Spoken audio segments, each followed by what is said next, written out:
to do. I am known to be a very calm person, getting things done and producing results. On yesterday, I failed because I let a setup get under my skin.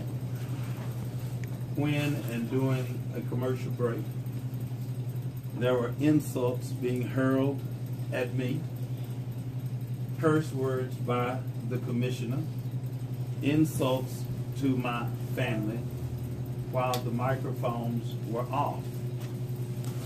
It continued. I took as much as I possibly could take, and I simply lost my cool. However, I don't apologize for defending the rights of the constituency of Dallas County, District 3, and especially my campaign workers. I certainly apologize, but there are other issues that led up to it. We began to have a very civil debate until I talked about Sand Branch, until I spoke about Sand Branch not being sprayed for mosquitoes with tires everywhere, until I spoke about a phone call that had come from a citizen of Sand Branch that was saying that they were applying for electricity, but they were told by TXU that they had to first call Commissioners Court. I think that irritated the commissioner. When the commercials came on, more insults, more bullying came from Commissioner Price in a low voice to me.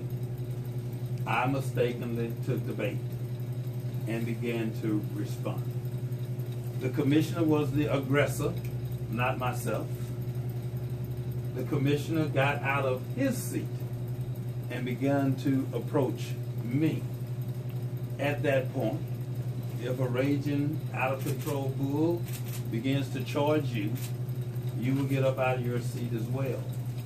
Upon me getting out of my seat, then folks, of course, inside the studio, to include my campaign workers, began to try to get in between to separate and settle things down. It is not uncommon during a debate for political foes to exchange words.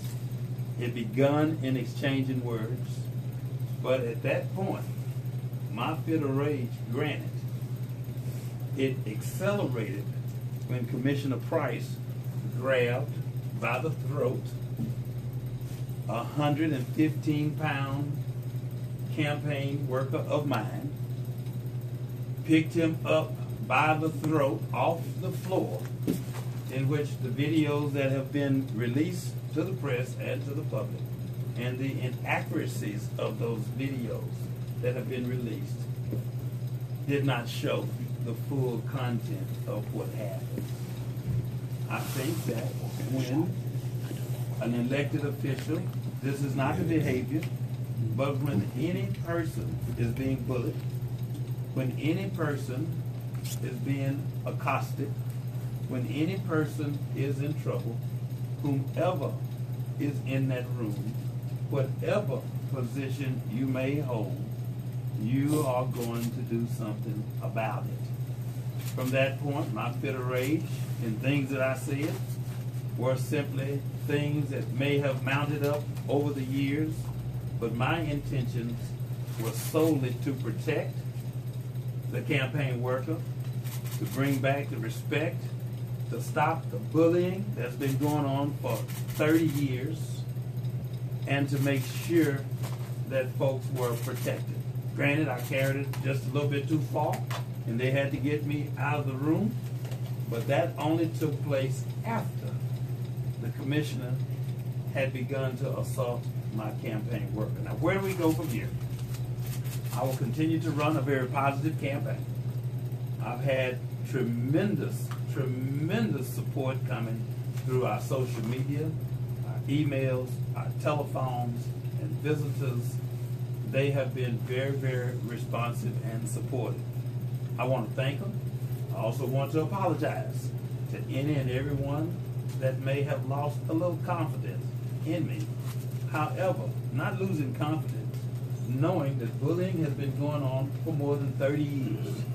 Snatching the gavel out of the judge's hand, breaking windshield wipers, breaking people's ankles, cursing out constituents that come to Commissioners Court. They were all bullied, but the bullying has ceased. What do we do now? We'll continue to work towards Sandbridge. We'll continue to focus on mental health. We'll continue to focus and make sure that Dallas County jails and health care is number one, and it offers the best opportunities for all of the citizens here in Dallas County. What you're going to see, and I am going to step aside and let my social media team take the helm, you're going to see the video that you did not see. To their surprise, there was a second video in the room. Thank goodness for the second video. That will dispel the myths and the lies that's been told to the press, that's been told to the police, those that said no one was touched, they did not see, he was trying to bring it up, no one touched anybody, the commissioner did not do this. When you all, as you all will receive a video, and they're still downloading, so I want you to know that. But when you see you all with a 115-pound young man with his hands clasped around his throat, and you see the little guy is pulled up off the floor, I ask you, what would you do? We're going to move this campaign forward. We're going to continue to run. Our goal has always been to run a positive campaign and to win on March 1.